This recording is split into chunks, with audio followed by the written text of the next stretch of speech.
giving you the real from A to Z surrounding the Dallas Cowboys. News, updates, rumors, transactions, takes, and more. So strap up, Cowboys Nation, and start your day off with A to Z Sports. Live with Will Steele. 3, 2, 1. Here we go!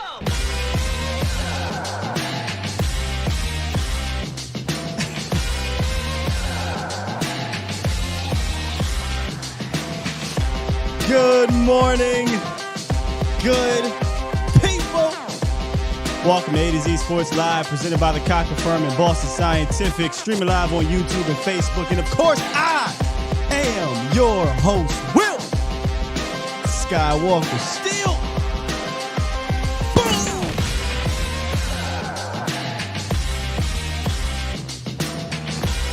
I'm a man! I'm 40! Not really, but welcome, Cowboys Nation, into another episode of A to Z Sports Live. Today, we are previewing Cowboys versus Bears, looking at that offense, Cowboys defense.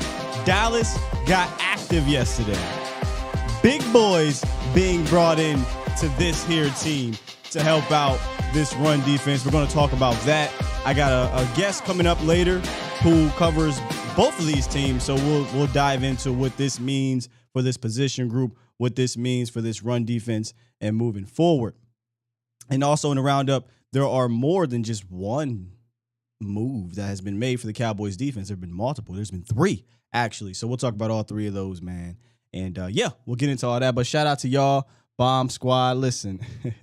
Bomb Squad! Hey, thank you for all of the birthday love in the chat, man. I appreciate it. I am weird when it comes to like birthday love and gifts and all this and all that. Thank you. I don't really do the big giant birthday thing, but I appreciate the love that I'm getting already in the chat that I have gotten on Twitter and will receive all day, man. I'm not great with it, but thank you. And no, I'm not 100. But am I 40? I'm a man! I'm 40! If I play this like 7 times today, just let it be. You know, just I'm a man! I'm 40! Just let me do it, man. Love you too, bro. I see my man Lee in the building. Selly, Cowboys Peace at Santiago, Ready Red, King Ken. My man set off Chris, Stephen White, Toxic Tom, D.A. Lee, A.Z. Jello, Mob Dukes in the building. One of the first to hit me up, of course, this morning. Joey Vila, Dom, A. Lou, Sugar Daddy, Stephen White, Tariq. Nah, it's weird saying that out loud, but Sugar Daddy 1 Williams. Reek, what's up? Joe, yes, sir, Reek. We're going to talk about that. Joe, James, man, and many more. Malcolm, L in the building. Oscar, thank you. Tom, my lady who made me a birthday breakfast this morning. Thank you, Michelle. Who else we got in here? Gregory, Towboat, Lord Nova, Mr. Jab, James Rogley, Peter Rizzo, Big Sarge, and everybody that's just going to be coming through. It's been a while since I shouted all y'all out, but thank you.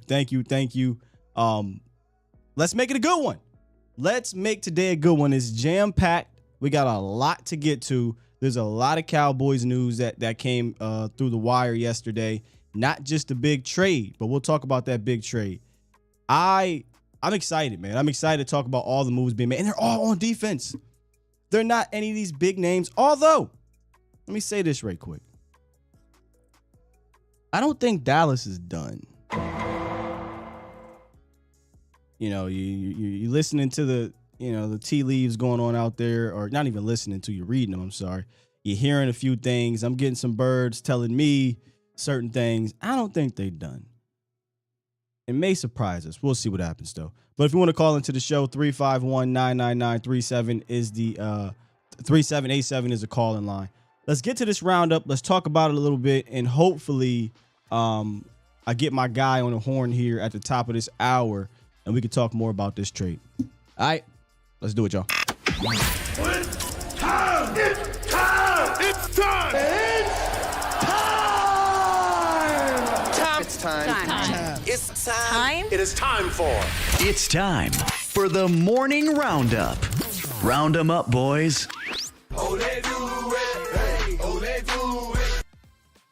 Hey, yo. Welcome back to Mo Clark, baby. Wow, man. What a, and I'll use the words that Michael Gelkin used, a remarkable milestone. This is the actual quote. Cowboys are expected to activate Damone Clark from the non-football injury list. He says remarkable milestone for the player whom Cowboys medical staff informed at the combine would need spinal fusion surgery. Think about that for a second. The Cowboys medical staff is the one who told him. And then the Cowboys drafted him. I like to think the Cowboys have one of the best medical staffs in the league. I don't know that for real, but listen, when you can get Jalen Smith to come back, you know, when all these injuries that happen to these players, they come back and seem to be fine for the most part. He's impressed the team with his focus and resilience. And I talked to a few people down there that's been around the team, and this is the backer that they seem to be more excited about having than Jabril Cox, who we all wanted to see get on the field, but maybe Damone, and listen, I'm shocked, but maybe it's Damone Clark who sees the field. I'm still going to be cautiously optimistic in the sense of I'm going to wait until he's actually on the defense to get super, super excited, because I keep wanting to see these young guys, the Devin Harpers, the Damone Clarks, the Jabril Cox, and it hasn't happened yet. But if we can get him on special teams, like we talked about at the beginning of the season, if you can get him back in November and December, and you can get him just hitting some people, just get his feet wet, and then maybe you'll use him in January. Maybe you'll need him in the playoffs. Who knows? But I'm going to wait to see exactly what they want to do with Damone. But man, it sounds like they're excited for Damone Clark to be back. I think it's a remarkable recovery to have that spinal fusion surgery in March or something like that, and then be ready to play in October. Just a great turnaround. Thought it would be a redshirt year for him at the very best. Come back in December, do some special teams things. I'm a hold out. I'm gonna put my fan hat on right quick, and I'm gonna hold out on him playing. But man, I want to see it. Like, I want to see him play in this defense. Can y'all imagine, you know, a striker like Damone Clark, athletic, fast, physical, playing behind that defensive front?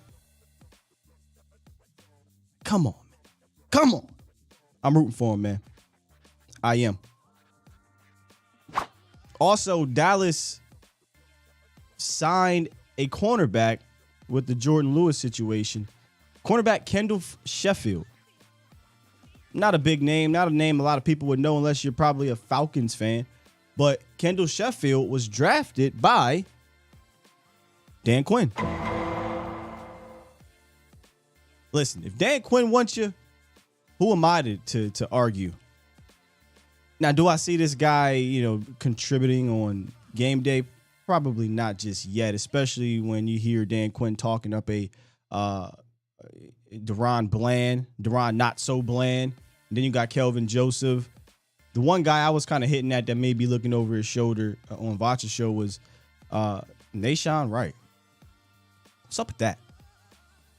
Now, Kendall Sheffield was signed to the practice squad, so he's not on the main roster just quite yet. But hey, it's not hard to get on the main roster nowadays because you can be called up 3 times before having to be signed to the actual roster, which I love that new addition. But Sheffield was drafted in 2019 by Dan Quinn, and he's played in 38 games, so it's not like he hasn't played. And he has 20 starts. He hasn't been all this great cornerback or anything like that. Prior to last year, when teams targeted him, he's had over 100 quarterback rating. No interceptions and something like 7 pass breakups. But hey, they needed another body. They got a guy that Dan Quinn is familiar with. This is kind of normal how it works here. If you get a chance to get a guy that you're familiar with and you're comfortable with, you're going to go out there and do it. But he most recently was with the Texans up until a few weeks ago. They released him, and 2 weeks later, Lewis goes down, out for the season. A lot of different spots need to be filled with guys going to IR. Kendall Sheffield's one of them, and we'll see what happens moving forward. But I'm more intrigued and excited to see what happens with Deron, not so bland, and Kelvin, not boss man, Fat Joseph. I want to see if those guys can elevate and take over, because I saw boss man, he ain't earned that yet. I saw Kelvin Joseph tweet a little cryptic tweet about and I'm paraphrasing here. If I get this, I ain't turning back. Something along those lines, meaning he ready to take somebody's job and he's ready to not give it up. So these young bucks is hungry, man. I kind of want to see what's up with this new group. Jordan Lewis, appreciate the time here, man. AB, he's been horrendous tackling the last few weeks. And we know Kelvin Joseph, that's one thing that he loves to do is hit. Deron Bland is another guy that loves to hit. Let's see what happens. I'm not saying AB's been terrible, but from a tackling standpoint, he has. But I'm interested to see if we can mix in some of these young bucks, and then once you get out the bye week, let's see what happens. Listen, this is the week to do it. We'll talk about it, but this is the week to do it. Ain't nobody scared of no god dang going Justin Fields throwing the ball. I digress. And then finally, sorry to bury the lead here, Jonathan Hankins, welcome to the boys. Let me just say this. I've been trying to get this man on this team for about 5 years. Probably about 2-3 years too late, but I mean, I'll take it. I will definitely take it. The Cowboys trade a 2023 6th-round pick to the Las Vegas Raiders. In return, they get the big behemoth of a man, 6'3", 340-pound, run-stopping nose tackle, defensive tackle, whatever you want to call him, Jonathan Hankins. And they also get a 2024 7th-round pick. Real savvy stuff right there. A few weeks ago, it might have been last week when the Niners made a move and we were talking about potential names out there, and we talked about the defensive tackle in Carolina, Derek Brown. And we said, hey, we're probably not going to trade any high draft capital for a guy like that, but if you can trade a late day 3 pick for one of these type dudes, let's do it. Let's make this move. Let's get active here to help a part of your defense that we all believe is the Achilles heel. Is it an Achilles heel that I think is losing you games or anything like that? No. But if we want one of them ones on defense, that's the one thing you got to clean up. And I think Jonathan Hankins is going to help you do that. He's not the same player from 5 years ago, like I just said, but I think he can help play in for Bohanna when Bohanna comes out and play with Bohanna whenever they decide to do some of those odd fronts. I don't foresee Jonathan Hankins being, obviously an every down player, a 30-snap guy. That's just not going to happen here in Dallas. But I don't think you need him to be that guy. I don't think you need him to be the dominant run guy he was 5, 6, 7 years ago when he was one of the best one-techs in the league. I just think you need him to do what Dan Quinn's going to ask him to do at the highest level for 15 snaps a game, right? Because when Bo was going out, it was supposed to be Neville that was supposed to take over that job, but it ain't looking too nice for Neville. We're going to talk about that more too, squad. We're going to talk about that too. So, Cowboys get their big man and Jonathan Hankins. I hate to say grade the trade, so give me an emoji. Give me an emoji on how you feel about bringing in Jonathan Hankins. I like this one a lot because of the draft capital you have to give up really was nothing to me. And it's addressing a part of the defense that we want to get better at, and that's stopping the run. I'm still of the belief, though, that what ails you the most in the run game is still the horizontal stuff, is still the eye candy stuff.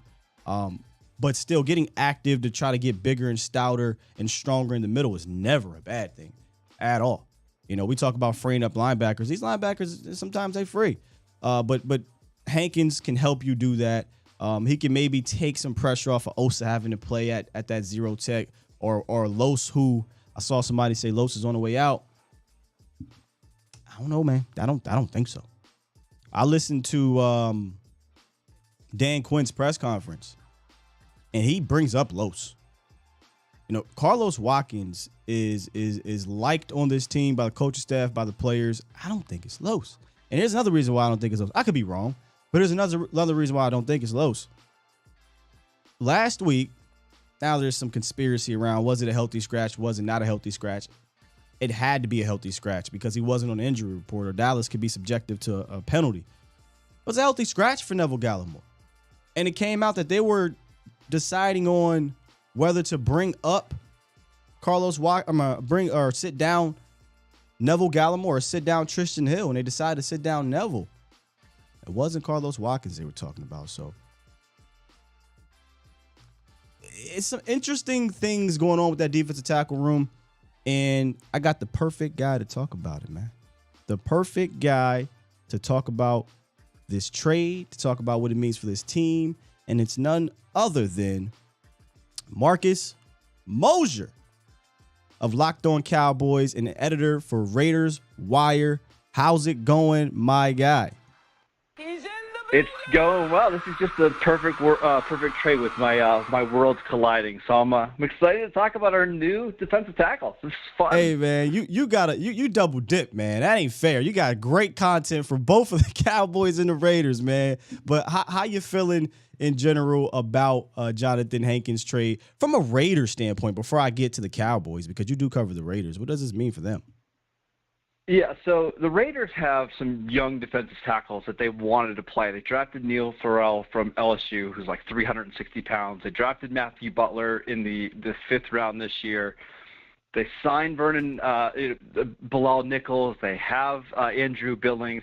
They had too many of the same type of players. So while Hankins is still a useful player for them, they want to play the young kids. And at 2 and 4, it makes sense to get a little bit more draft capital and to move on from Hankins. That's what I was thinking. I noticed they drafted some young guys, Billings, as you mentioned, and then also they switched defensive coordinators. They brought Patrick Graham, who isn't he more of an odd front 3-4 guy?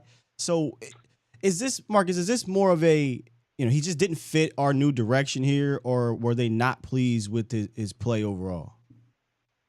Oh, I don't think his performance had anything to do with it. I just think listen, they have a new general manager in Dave Ziegler, a new head coach, a new defensive coordinator. They didn't sign Jonathan Hankins. Like, this was somebody who was a holdover from the previous regime, and they played him. They liked him.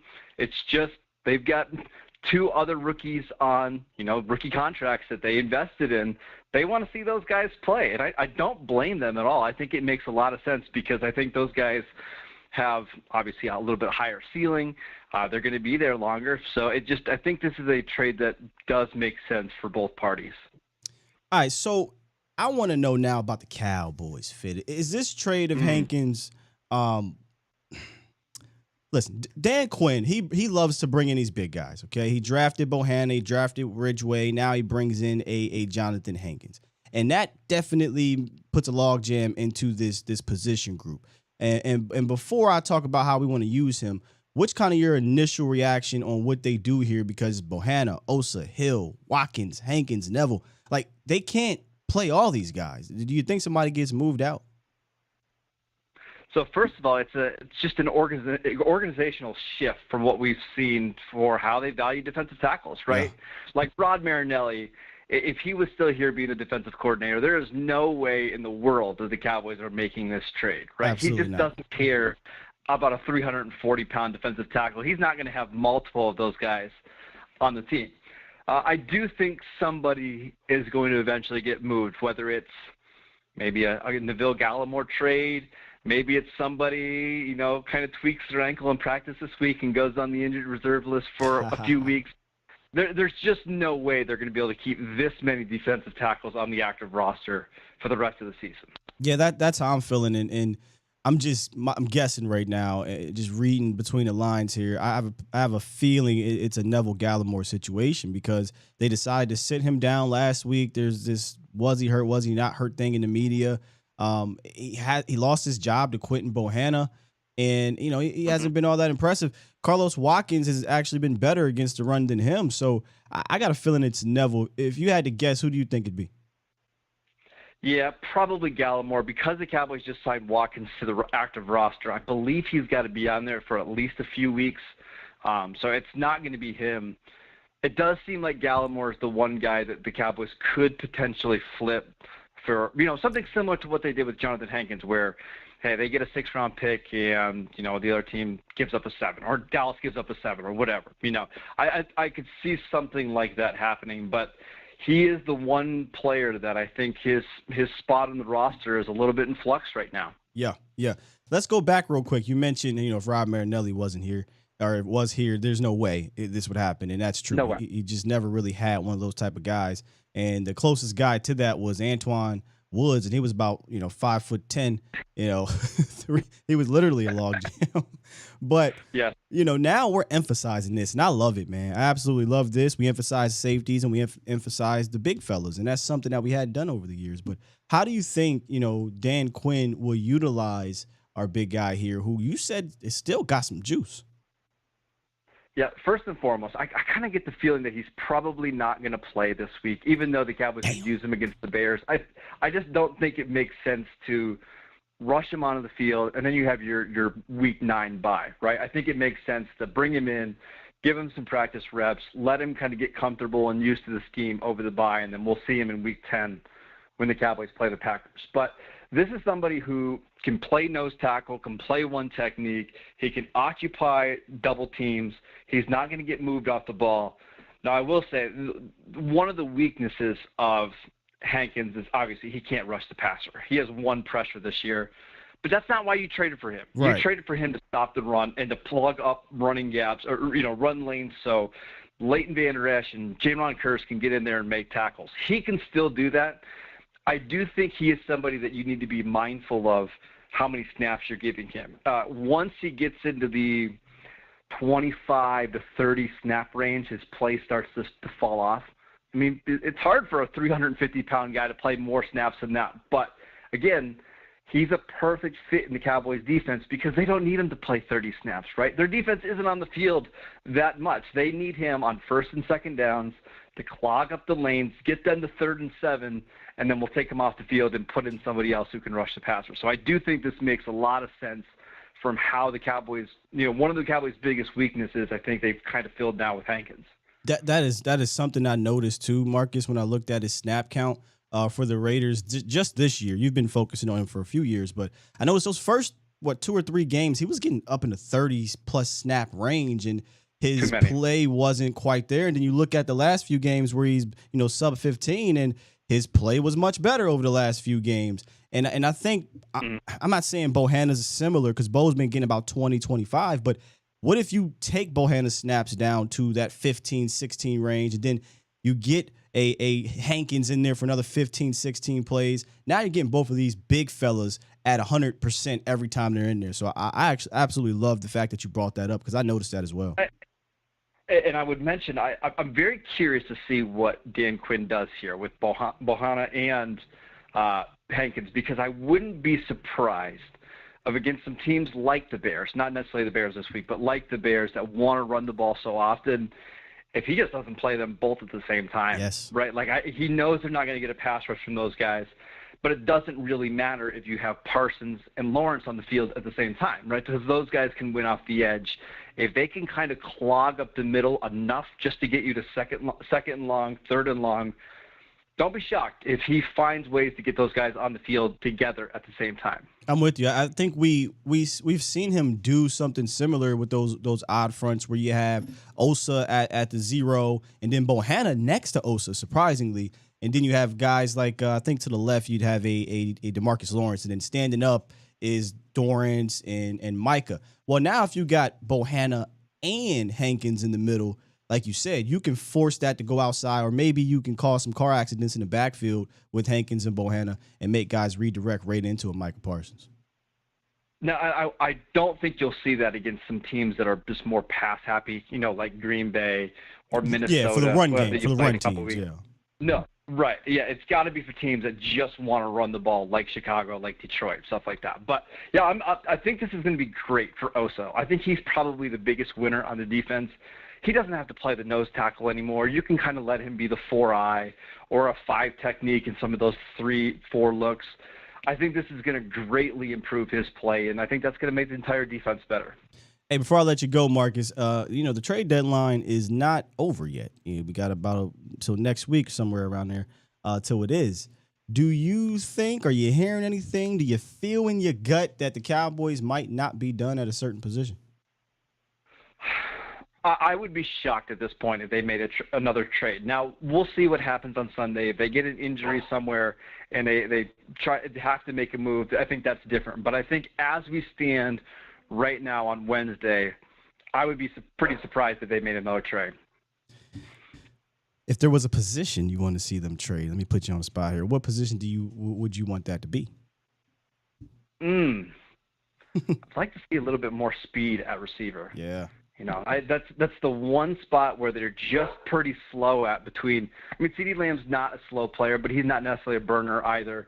Neither is Gallup, neither is Noah Brown. Jalen Tolbert's not that guy. You bring in somebody with a little bit of home run speed, I think your offense looks a little different. Oh, yeah, most definitely, man. Hey, Marcus, I appreciate you for joining me here kind of last minute. I asked you to do this, and it means a whole lot, buddy. Let them know where they can find your good work at. Yeah, check out the Locked On Cowboys podcast as well as some of my writing over at PFF. Wrote an article today ranking all the receiving corps Cowboys not in the top 10. Maybe that's surprising to some of your viewers. Might be, but with the way they've been playing, it's been up and down, but it is what it is. Hey, you stay warm up there in Erie. I used to live up there for a few years. We talked about that before. I bet it's starting to snow already, ain't it? We got 3 inches of snow last week. We're supposed to get more this weekend. So, see, I don't miss that, Marcus. I don't miss it at all, Marcus. But, man, Marcus Mosher, Cowboys Nation, appreciate you, good brother. Enjoy the rest of your day. Yes, you too.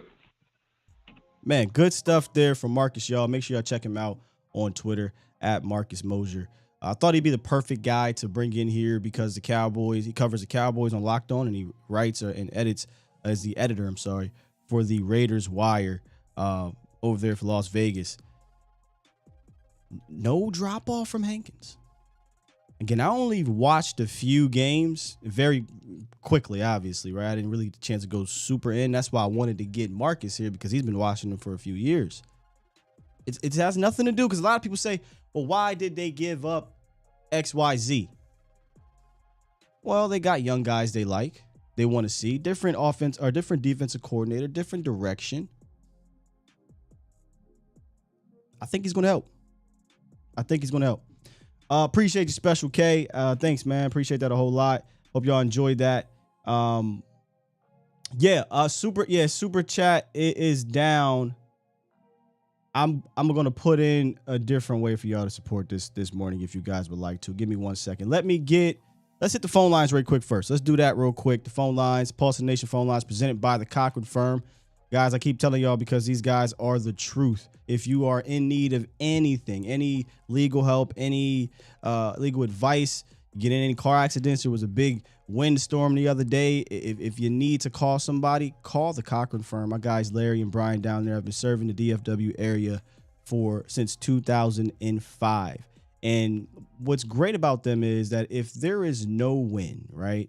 There is no win. They charge no fee. It's solely based off of them winning the case for you. So make sure I hit them up at 1-800-THE-FIRM or CochranTexas.com.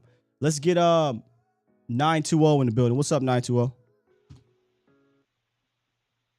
Hey, what's up there, Sky? What's good? It's Carl, y'all. Carl, what's up, Carl? Hey, man, I like that Hankins trade.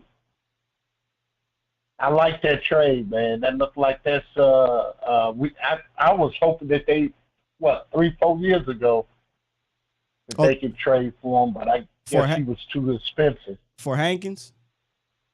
Yeah.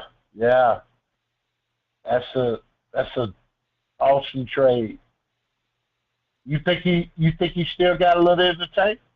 Oh, absolutely. I had my guy Marcus on to ask those questions specifically because I watched his last 2 games in Houston versus and versus I want to say it was Denver. And I liked what I saw from what they asked him to do. Now, if I had to critique something, I should have asked Marcus about this. I saw my guy John Oney mention something. You know, when they ask him to be more of a shoot up in the gaps guy, and with zone teams, or you know, he's trying to stretch a little bit. That's not really his game. But from a grab your man, hold, see it, shed, and get to a guy, I think he can do it. Yeah. And that's gonna do well for Obama? What's his name? Bohanna? Yeah, that's gonna do well for him, man. It's gonna do well for Obama. Oh, I'm just named is what he got that. Is that African name? Oh, Osa Odigizua. Okay. Yeah. That's gonna do well for him. Yes. And another thing, I want to say this. Now, to me, after watching the Cowboys year in, year out, I've been watching them, it's been 50, I'll be 55, it's been, 49 years. This team here, and what they're doing now, this is the best team, I think, I ain't talking about the 90 Cowboys. I'm talking about when Romo and those guys. This year is the year to go all in. They should. They got cap room. Go get that dude from Houston, that receiver. Brandon Cooks. Go get him. And I'm satisfied, but I won't say nothing else. You want a speed guy like that? Go get Cooks.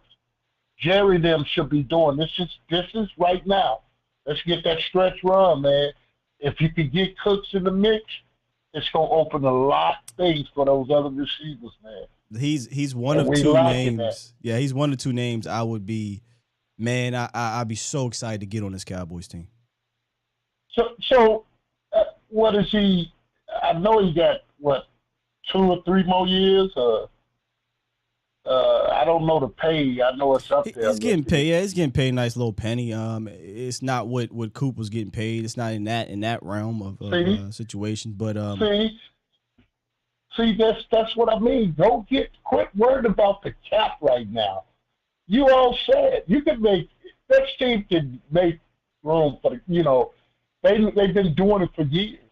You go get Cook, man, and we're complete. We complete. You might throw another defensive. Damone Clark? Is that the right name? Damone Clark. Yeah. Man, I heard he was activated. Yeah. We talked about that in the roundup. Damone Clark has been activated, so we definitely got to keep an eye on when they'll start putting him in the defense. Wow.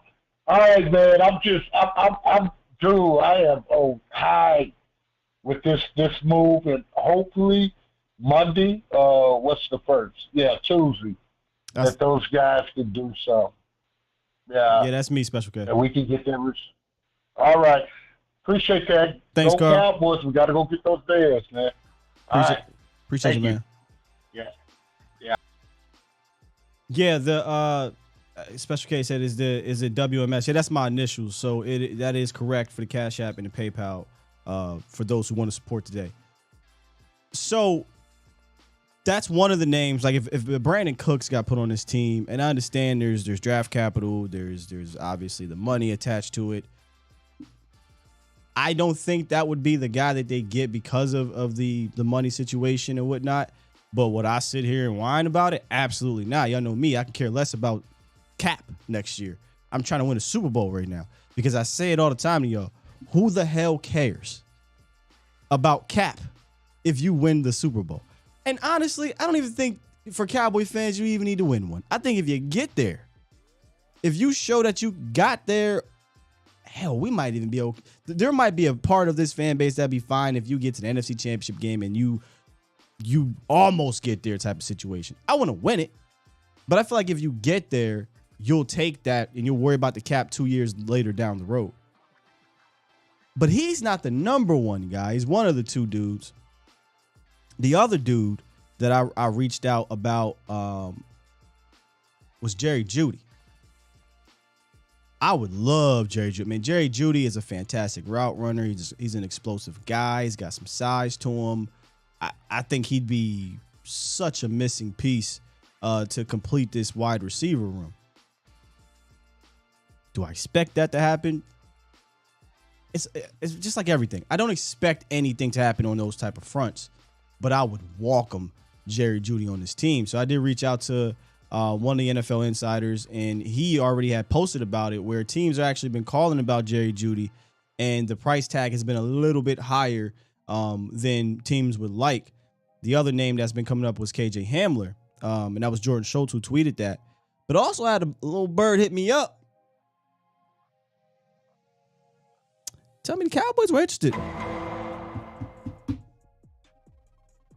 And to keep an eye out on that. I do think there is something to use the word frustration, but a little bit of side eye at the wide receiver room right now. I think the front office, or I don't even know if it's the front office, but I think they may want more there. And I think for obvious reasons. I mean, Michael Gallup is not back yet, y'all. I know some people say, oh, he's healthy. I mean, he might be healthy, but I mean, y'all saw him run. Y'all saw him running in Detroit. It didn't look like he was completely back. And that's to be expected. I said this forever. Michael Gallup might come back, but he ain't gonna be Michael Gallup for a number of weeks. And even if he is Michael Gallup in a number of weeks, I still don't know that he's that type of complementary piece. I personally think Lamb would be the perfect complementary piece to a route running guy. And then Michael Gallup is kind of that wild card, 50-50. I call it 100-0, tough possession wide receiver, but not a game-breaking type of dude. He gets you 5 catches in a game, 60 yards, 50 yards, maybe get a post-up touchdown in the red zone, do some blocking type of thing. But we need to get some explosion out there. And they're not using Lamb in that way. He's more on the inside as a slot. And as I said before, if he's going to be on the inside as a slot, I'm not fearing a hobbled Michael Gallup or Noah Brown as my boundary receivers. So, I do think there's some side eye going on to that wide receiver room. And do I expect something magical or crazy to happen? No, but I would welcome it. Sure enough. What up, Rory? Appreciate you, big homie. Anybody down for a Jerry Jeudy? The Birdie said they were interested in Jeudy. There was a reaching out on Jeudy, and my rebut to that was due to Jordan Schultz's tweet, and because we're the Cowboys, the price tag may be too high now, but I would call back. What is the deadline, y'all? November 1st? If it's November 1st, I would call back at the 11th hour when that price is going to go down, and I would be interested. Jerry Jeudy, same year, if I'm not mistaken, right, y'all, as CeeDee Lamb. So he's still under his rookie contract with the 5th-year option. Very similar situation to Amari Cooper. So I would reach back out next week, or at least have them on the horn, like, hey, if you're getting hits, let me know. Then I'm gonna go do my due diligence around the league to make sure you ain't trying to swindle me. But I don't know the compensation that you just quite yet, but I'd definitely be willing to cough up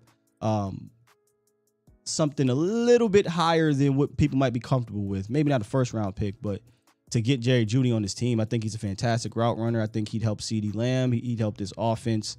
And it's the one thing we're missing. We're missing a guy that can win on his own and not from the scheme.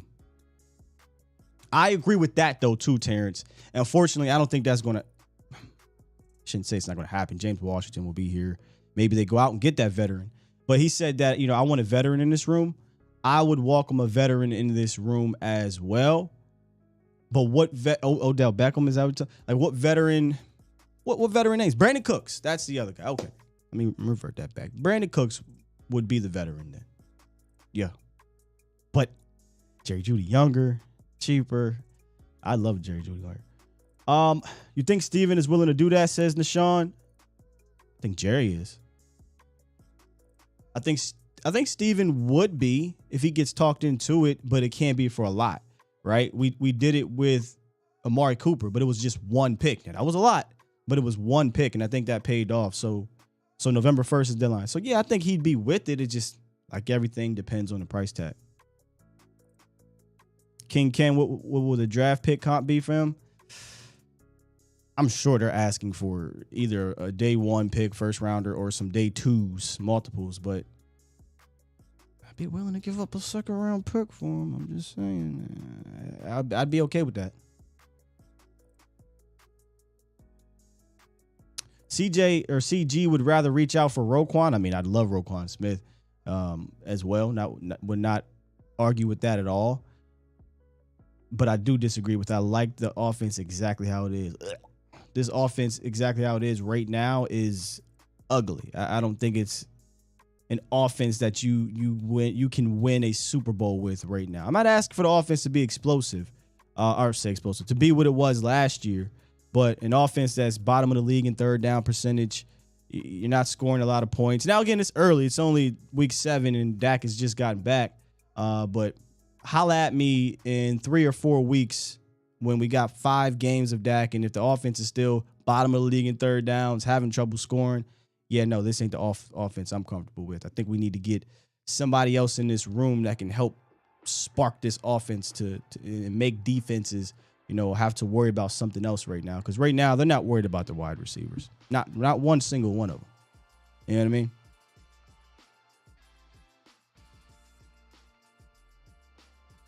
Tyler Lockett. Yes, I would love Tyler Lockett. We talked about that in the before the season. I would love to get Tyler Lockett in here. And if you get one of these guys, I don't think it necessarily means you got to throw the ball 35, 40 times a game. It doesn't mean that. Not to me. You still could throw the ball 27, 30, 31 times a game. You just get more with it. All right, let's get back to the lines. I was supposed to preview the Bears. We still will. We got time, y'all. We still will. Of course, they're not going to trade him. Tyler Lockett. I'm just saying. Love a Tyler Lockett. Danny. The Macho Man, Randy Savage. What's up, brother? Hey, yo. Good morning, Sky. Been out of commission. Had the flu the last couple of weeks. You all right? Yeah, I'm good now. Okay. Good now. Here's my question with the Hankins. First of all, that would have been a good trade like 3-4 years ago. But no, it would have been a great trade 3-4 years ago. I think it's a good one now. Why are we giving up draft picks when Sue is out there? I mean, there's 8 games. 8 games are gone already. Mm-hmm. How much could he be asking for 9 more? Probably not a lot. But are you upset with a 6th round pick though? No, but what I'm trying to say is we're going into next year with a lot of needs. We did get that. I know we usually suck in the late rounds. We did hit on Donovan Wilson with a 6th. You know what I'm trying to say? All I'm just trying to say is Sue's out there. There's 9 games left. How much could he have wanted? And we could have kept that 6th round pick. That's all. I'm just playing devil's advocate there. Right. So let me ask you. Let me play devil's advocate to you. So Ndamukong Suh, who hasn't been in camp, hasn't been in preseason, hasn't played a snap in end season, bring him off the street, as opposed to a guy who has played in camp, played in preseason, played in regular season, and has played good ball lately, and is the body type you're actually looking for. Ndamukong Suh is what, y'all, 34 or something like that, a little bit older. While he was strong as an ox, I don't know if he still is anymore. Who knows? He's not that prototypical 40-pound guy that Hankins is. I think they're different players, right? So, I mean, I don't mind this at all because Ndamukong Suh hasn't played. No, okay. I mean, I get your point, but all I'm saying is I don't think Sue's play declined. I just think Tampa Bay wasn't going to pay him his money, and the other NFL teams didn't want the money he wanted for himself. Sure. I still think Sue off the street is better than Hankins. That's just my opinion. You can't mention those two in the same sentence. Another thing with the wide receiver thing. How is Dallas a better team? We trade Cooper for a fifth. Let's just say hypothetically, we can get Giroudi for a second. How are we a better team at the end of the day for that? At the end of the day, how are we a better team? We trade away Cooper, we get a fifth. Well, I think we give away a second. Well, I think you're piecing this together kind of unfairly. Are you so let me fix this for you. Are you a better team if you get a Jerry Jeudy right now? Hello? Yes, Oh, because Gallup has done nothing. Yeah. But that's our fault because we signed him to a giant contract before he even had surgery. Right. So what I'm saying is you're trying to piece what they did with Amari Cooper to getting a guy. Now you can't do that. They traded Amari Cooper. We all agree that was dumb, right? And now they're like, okay, maybe we messed up. We screwed up. Now how do we get better? They get better by going and getting a Jerry Jeudy. So technically they're a better team. What you're trying to do is say, well, if you trade Amari and then you trade a second for Jerry Jeudy, how are you better than when you had Amari? Well, it doesn't work that way. You don't have Amari anymore. You didn't trade Amari in March and say, we're going to trade Amari in March, and then in November, we're going to trade for Jerry Jeudy, and boom, we're a better team. That's not how you think about it. You think about it this way. They traded Amari. That was a bad trade. It didn't work. It's not working out if that's how they feel in that building. So how do we get better, Danny? We go get Jerry Jeudy. And I just asked you, do you think they're a better team with Jerry Jeudy? Your answer is what? Well, I think would make a better. Is who better than Jerry Jeudy? Amari? No, I didn't say that. I said, are you a better team with Jerry Jeudy if you get him right now? And your answer is what? No, I would say yes, but Okay. let me ask you a question. Why is that? Unless Russell Wilson quit or he's hurt for the year, He is hurt. why would they be getting rid of Jerry Jeudy? What don't we know? What do you mean? What don't we know? They're on a fire sale right now. Do you think that Christian McCaffrey's a bad player or something? Do you think that other guys that have been traded or Amari Cooper was a bad player? It happens. Listen, These good players get traded. Well, listen. First of all, San Fran overpaid for Christian McCaffrey. I get that's not. All right, I see how you go ahead. I mean, I'm just saying, like, I wouldn't have touched McCaffrey. And listen, I can say this. I'm not even going to go there, so let's not even say that. But just the last question. This is my last thing. You just made a comment about some fans would be happy even if we got to the Super Bowl. Yeah. If we got to the Super Bowl and lost, and some of our fans were happy, those are the same fans that would be happy when someone letting their best friends smash their girlfriend. How could you be happy when I joke around? I'm not a baseball fan. That is a terrible analogy. When you're a Dallas Cowboy fan, you got to realize I'm older than you.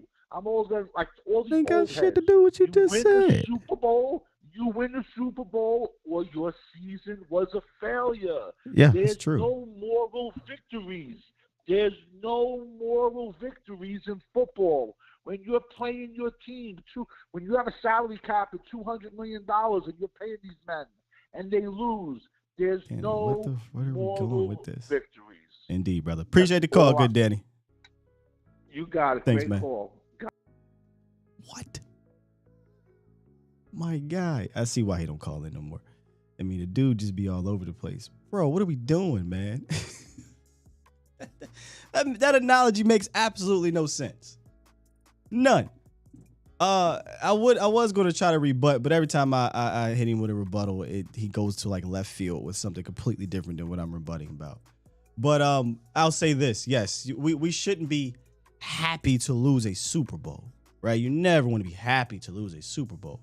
But my rebut to that would be, would you rather be a team that hasn't been to a Super Bowl in 27 years and nothing to build on top of that, right? Everything has been building on top of missing out on the playoffs or winning a division and not winning a playoff game? Or would you say, damn it, we got to the Super Bowl, we were this close, now let's build on top of that Super Bowl team, especially a young team, a team where you're not going to lose a lot of pieces next year, right? I think everyone would enjoy the latter, right? it would suck. We would want to throw up after the game. And then after a few weeks, a few months, you're sick to your stomach from it. You say, okay, let's roll our sleeves back up.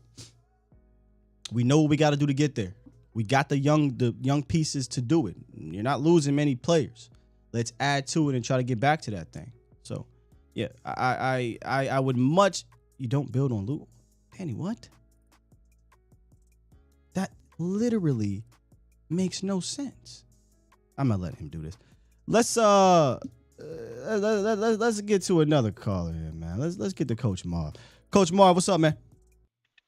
What's going on, man? What's going on, Sky? How you doing, man? Listen here, man. Quick thing. Great move yesterday by picking up the defensive tackle. I love the move, and we would be a better team if we picked up Judy. I just hope that if we did pick up a guy like that, it doesn't change the philosophy what wins for us. Not saying that we got to be ground and pound, but a physical presence must be a very important part of our offense for it to be work well and for that to be at its ultimate best. But it's crazy to say we wouldn't pick up a guy like that. We wouldn't be a better team. We would be a better team. But I love the move, the defensive tackle move yesterday. That gives me some kind of thought that Bohanna is a little banged up, and Gallimore is not playing up to his abilities. Right. So because if you got a healthy scratch, and Carlos Watson is not. And I'll always say this: Carlos Watson is a spot player, but he's not a power guy. He takes sides and he gets washed sometimes. He may look good on a couple of plays here and there because he guesses right, but when he doesn't guess right, he gets washed. So that's a good move. Wish we would place try with some of these linebackers. Again, I've said this 1,000 times. We just need a guy that's that middle linebacker that sees it and goes. He doesn't have to be technically sound. He just got to be aggressive. And I think Damone is that guy, bro. Yeah. So we don't have that. Barr might be that guy, but the legs, the fall time, that got his speed, and LVE just plays in the same spot, 5 yards off the ball. Film shows that he never moves. But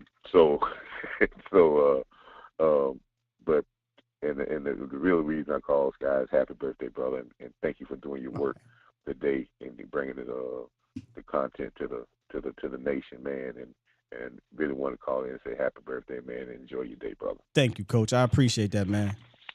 Good stuff from Coach Marr. Yeah. Enjoy your day too, bro. All right. You too. Trying to get through these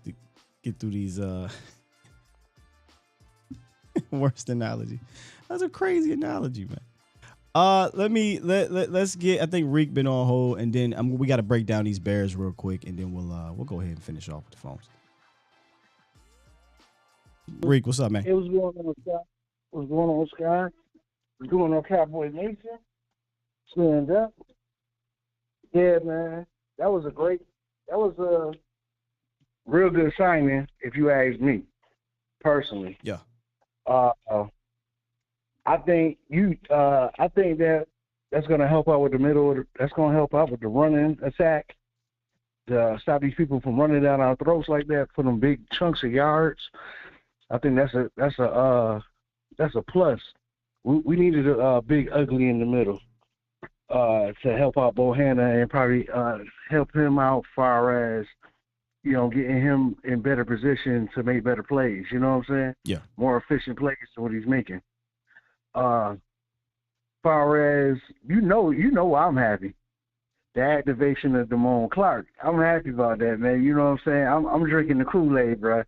I think if this dude, if his neck is halfway decent, his spinal halfway decent, I think we got something. Yeah. And LVE, you already know how I feel about him. And Barr, they better watch their back, man, because this young pup is hungry, and I think he's gonna come in here and start wrecking shop. You know what I mean? You think they're gonna play him right away? Honestly, I don't think they're gonna play him right away. I think they're gonna ease him in, like you said before. Well, let me rephrase that. Yeah, let me rephrase that. Do you think he's going to play, significant defensive snaps this year? If he get out there on special teams and start picking people up and slamming them like Sam, yeah, he's gonna get on that field. You know what I mean? It's all about the impact on that special teams, and I'm hoping that he pops off the screen once Bones put him on that special teams. I'm just hoping that he pops off the screen, and I hope he started popping up the screen in practice to Dan Quinn and the rest of this defensive staff, because they're not going to hold him back. Because if we're going to see the difference between a person making a business decision because of their neck and a person that's hungry for it and is just playing with reckless abandonment. You know what I mean? I want the guy to be healthy. I want him to play at his most comfortable, him being comfortable. And if he's out there trying to wreck shop and do his damn thing, hey, man, you got to get this man on the field because that's what we need. That's the missing piece to this Dan Quinn defense is that middle linebacker. Because you got to think about it. He always had good middle linebackers in his defenses. In Super Bowl defenses, he always had good middle linebackers. You say good middle linebacker. He had a Hall of Famer, boy, in Bobby Wagner. Yeah.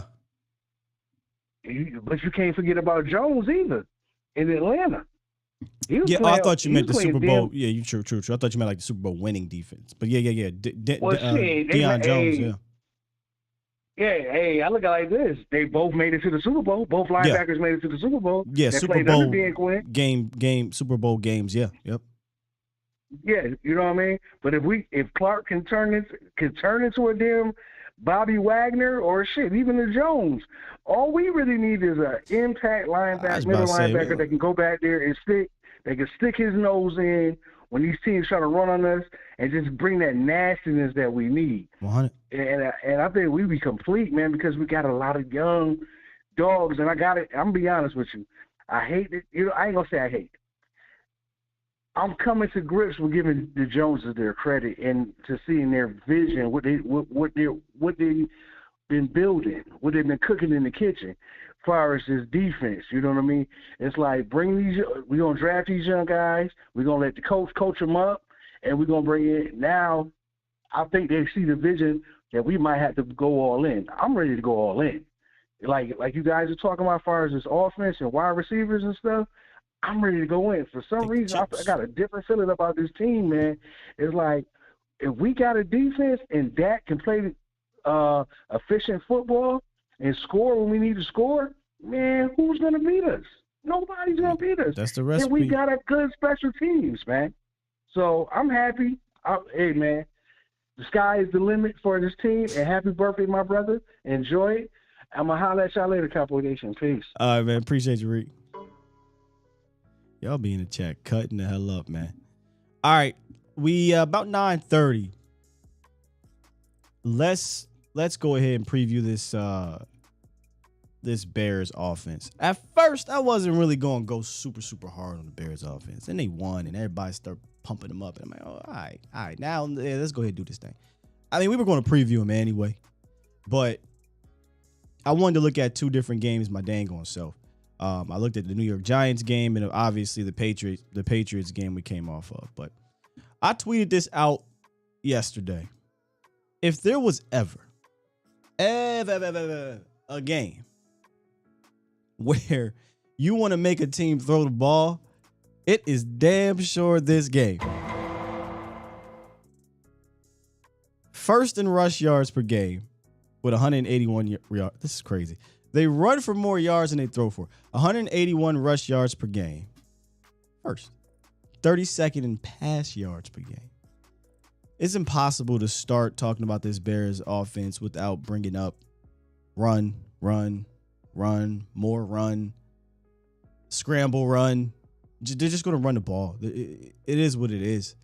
And as long as you can contain that, mess around, blow these boys out. Now, that's a different story on the defense side, but let's look at them. Let's go ahead and dive into it here. Second in rush attempts per game, 34. Fifth in yards per carry. Obviously, first, as we said here, in yards per game. And they've already had 4 games this year with 180 rushing yards or more. They've been 2-2 in that game, in those games. and I think 3 games with over 200 yards. So these boys are going to run, and they're going to run with 3 players. 3 players that are kind of getting carries at the same rate, which is it's hard to see. You don't really see an even split like you're seeing right now in Chicago. David Montgomery, who started off his career in a great way as a rookie over there in Chicago, he's got 77 carries. Khalil Herbert, he's got 75 carries, who I think is their best back for 464 yards, averaging a ridiculous 6.2 yards per carry. And then you got Justin Fields, who has 68 carries, 360 yards, and 2 touchdowns. That's 3 guys that have over 600 yards. They got 1,000 yards total and 6 touchdowns. You'd think if you got a potent rushing attack like that, you'd have at the very least a mediocre passing game. But that's just not the case. But, hey, at the end of the day, you have to respect all of your opponents, right? You can't disrespect any of your opponents. But this is the most dangerous aspect of their game, in my opinion. It's them running the ball, and it's that one right there, Justin Fields doing so and being a threat to do so. They do some read option things. They window dress as well, some of the stuff that Detroit did. But they also do some standard traditional football things from a running standpoint. I formations, right? They do a lot of fullback stuff. They're one of those teams that use a fullback. They might start them off on the wing, then motion them in as traditional I, or start them off as a traditional I offset. And hey, do that stuff. I welcome that. I think they're very pedestrian at that aspect of their game. And I like us, especially now you had another 350-pound guy, but I don't think he'll play this week apparently. But regardless, you do traditional stuff, I'll take it all day and tomorrow. It's when you start window dressing. Like, I don't really see them having a ton of success on the ground unless they do that window dressing, read option stuff. That's the one thing that's giving the Cowboys the most trouble this year from a running department. That's why I was like, I welcome adding more beef on in the middle, but we need that second level to make sure they wrap up. And I say second and should say third because our safeties come down as well. But I've been saying this all year to y'all, Cowboys Nation. You can run. You can run. Go ahead and run. But you better score. If you're not scoring when you run the ball, and when I say scoring, I don't mean literally rushing touchdowns, although that helps. I mean, when you get down in that red area or that green area is what I call it. If you're not scoring, it doesn't matter. And they've been one of the worst scoring teams in the NFL, even though they're the best running teams, because they're poor in the red zone. They're 4th worst in touchdown percentage in the red zone. And I think a lot of that has to do with, the quarterback. Let's just be honest. He's a young guy. It's not his game. Now, maybe they'll switch things up and they'll learn from, their Patriots game. And they say, well, we get down here, we just going to use his legs all the damn time. They were a little bit better in that game. They were 2 for 4. But they're still poor in the red zone for the most part. So I think it's going to be another one of those games on the ground where you got to contain the edges, defensive ends, and our linebackers are going to have to be sound and try not to get fooled too much with that read option, with the post action eye candy and all that stuff. I don't think you're just going to line up and just run over the Cowboys play after play. You're going to have to get creative and cute, and that's really what gets the Cowboys. So good thing we prepare for this with the Eagles, and let's see if we can get some more reps at it with the Bears. From a passing game standpoint, it's just nothing there, man. It's pretty bad. Listen, Fields' most dangerous aspect to his game is as a runner and not a passer. His best passing day this year is like 208 yards. And his best passing day of his career, he's only had one game over 209 yards in his career, and that was last season. Six interceptions this year and 11 fumbles. Completing 56% of his throws, and he's been sacked 27 times, which is a league high, and a lot of those sacks is his fault. And he's also scrambled a league high 35 times. And to be honest with you, that is the most dangerous aspect of Fields' game, is the scrambling stuff. It's a gift and a curse, as Monk would say. It's a gift because it gets him out of trouble. He can scramble for first downs. He can do things like this, and make plays downfield, throwing the ball. It's a curse because he's going to take hits like that and he's going to get sacked a lot. Hence 27 sacks. So he's that prototypical young running quarterback who, if his first read's not there, I'm taking the hell off. Like if there's a lane, if there's an outside containment that's not held, he's going to take off. So you got to guard against that. And obviously, as a young guy who's not really a prolific thrower and not experienced, disguise blitzes and disguise coverages and trap coverages, they're going to work for him. They just are. When you take a look at their offensive line, I'd be pissed if I was their offensive line, to be honest. I don't think they have a bad offensive line. I just think that Justin Fields takes a ton of sacks. I mean, how do you block for a dude that does all that spinning and Rooney and all that crazy stuff? It's hard, man. It's really hard to judge this Bears O-line. They got a few good players, Tevin Jenkins being one of them. Their left tackle plays some decent ball. But Justin Fields is just running into too many pressures. He leads the league in quarterback-driven pressures and quarterback-driven sacks with 8 sacks and 21 pressures. So, I don't know. Bears fans, you tell me how you feel about that offensive line. It's hard for me to judge him. From a pass catcher standpoint, not a ton. But a guy that every single week, I look over to Jesse on Sundays, and I'm like, man, Darnell Mooney. Oh, there he goes. Darnell Mooney making the play. This dude is, I really like him. He's a dynamic receiver, 4.3 speed, great body control, good hands. He's just in a system and with a quarterback who's not a throwing quarterback. But if you get beat deep, Justin Fields got the arm strength to throw it out there. And we saw in that play against the Giants, Darnell Mooney can catch those type of balls. So he's going to play in the slot a lot this week, and that's where DaRon Bland will be asked. And honestly, I like it. Let's see what you got, DaRon Bland. It's going to be a nice little test here. 2 young players going against each other, both explosive athletes. And another reason why I'm interested to see DaRon Bland this week is because for a team that does a lot of the RPO, that likes to get outside, that likes to run the ball, you need a physical slot corner. DaRon Bland's a physical slot corner. So you're going to need your corners to come up and play, which that cryptic tweet, man, that cryptic tweet by Kelvin Joseph, I wonder if, because I know coach is seeing what we see on the tape with Anthony Brown and his tackling. I just wonder if at practice Dan Quinn is giving Kelvin Joseph some snaps and saying, okay, this is the week. I'm not worried about my young guys in the passing game, and can we get more physical at the corner position in the running game? And DaRon Bland and Kelvin Joseph will give you that. So just keep an eye on that. Let's see what happens. Cole Kmet is the second leading passer on this team with, only I think 12 receptions. There's only one guy on this team with more than 12 or 13 receptions, and it's Darnell Mooney. Everybody else is just secondary to what they want to do in the passing game. And don't expect him to throw it a lot unless you're blowing them out. 32nd in pass attempts, 32nd in yards, 28th in yards per attempt. And they're last in both first downs gained by pass and first downs per game by pass. So this isn't an offense that's going to throw the ball. They're going to run on you. Really wish Hankins could play this week. If not, I still think we're equipped to deal with them. But it all depends on what they decide to do with Justin Fields this week. When the Cowboys played a similar RPO team, Jalen Hurts didn't run a lot. I think Justin Fields will. They use him as like a spark plug to get their possessions going. And he'll just spark it up himself. Again, one read, it's not there. I'm taking the hell off. But I got a really good feeling now. We might have one of those games defensively. And this, again, maybe I balance my reporter, analyst, fan hat. Now I'll put my fan hat on. Justin Fields, bro, he can't throw the ball, man. Like, he's an inaccurate thrower.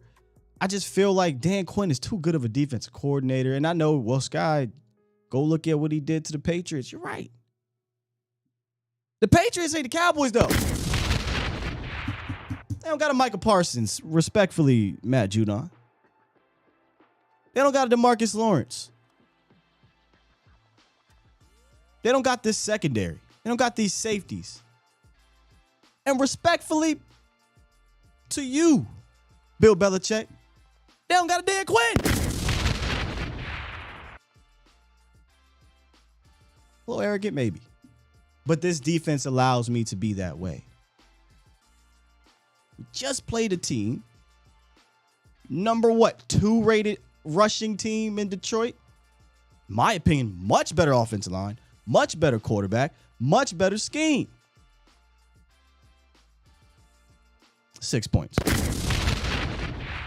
So, respectfully, gotta come out, do your job, et cetera, against the Bears, against any team, any given Sunday. But I'll be damned if I'm going to sit up here and act like Justin Fields is just going to go out here and terrorize this team. I think we're faster than the Patriots. I think we're a better defense from top to bottom than the Patriots. I like our three safety look. I think is going to be big time in this game. I think you'll see more of a spy situation with Dono if you need to. I like our chances here to thwart this Bears offense, because if the Bears don't get in front of the sticks and they do that traditional stuff with they fullback, or they just want to run a regular stretch play or something like that, I just don't think that's going to work consistently. Thus, now you're in 3rd and 7s, 3rd and 8s, or 3rd and long, 2nd and 12s. They can't get out of that, man, unless it's a screen, the tight end screen, or Justin Fields is running around. 11 fumbles? Oh, please. Please try to run away from Micah Parsons. Please. All right, now I'm going to take my fan hat back off. Strictly business. Right, man. Just go out there and handle your business, man. Talk about what they do well. Talk about what they don't do well. That's what we do here. But I swear to God, if the Bears put 33 on this defense, shit. All right. Let's take a quick break after that long breakdown of the Bears. Fan Focus today, sponsored by Boston Scientific, y'all. ED can affect your self-esteem and impact your most important relationships. So take a free online assessment that you can share with your doctor. Click the ad to learn more. There's a permanent, satisfying solution to treat ED. It's nothing to be ashamed of, Cowboys Nation. Visit edcure.org, get the facts, and find a urologist that can offer treatments when others do not work. Again, that's edcure.org, sponsored by Boston Scientific. Then we're going to hit these phone lines. You're listening to A to Z Sports. Do it live! At some point, hoping to broadcast In front of the millions of Cowboys fans to bring you the real. But for now, strap up and here's your host, Skywalker Steele. I'm Luke Skywalker. I'm here to rescue you. We'll do it live. We'll do it live.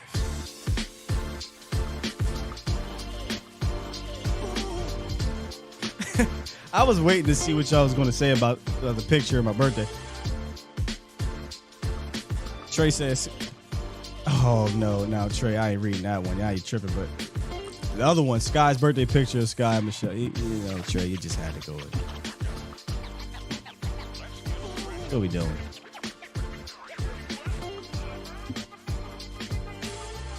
James from Cali, save me, man. What's up, bro?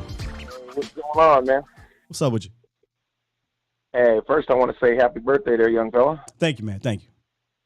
Oh, you're very welcome, man. But hey, I don't want to sound like that one caller. I mean, after that, man, I was left scratching my head like, which way was he going? He goes this way and that way, down this street, down that street. It didn't make no sense. That's Danny's. That's how Danny do, man. I mean, but it's all. Yeah, I understand. I've done that a few times myself, so I understand that. So I'm gonna try not to do that this morning. But can you explain to me? I'm having a hard time with the Hankinson trade. I mean, do we not have enough D tackles, or is it just because he's probably a better run stopper than the rest of them? I mean, do you think their frame of mind was going to pick up somebody like that? I was kind of surprised. I think it's the latter. I think we don't have enough of those big one-tech nose tackle guys that their job is strictly stop the run, right?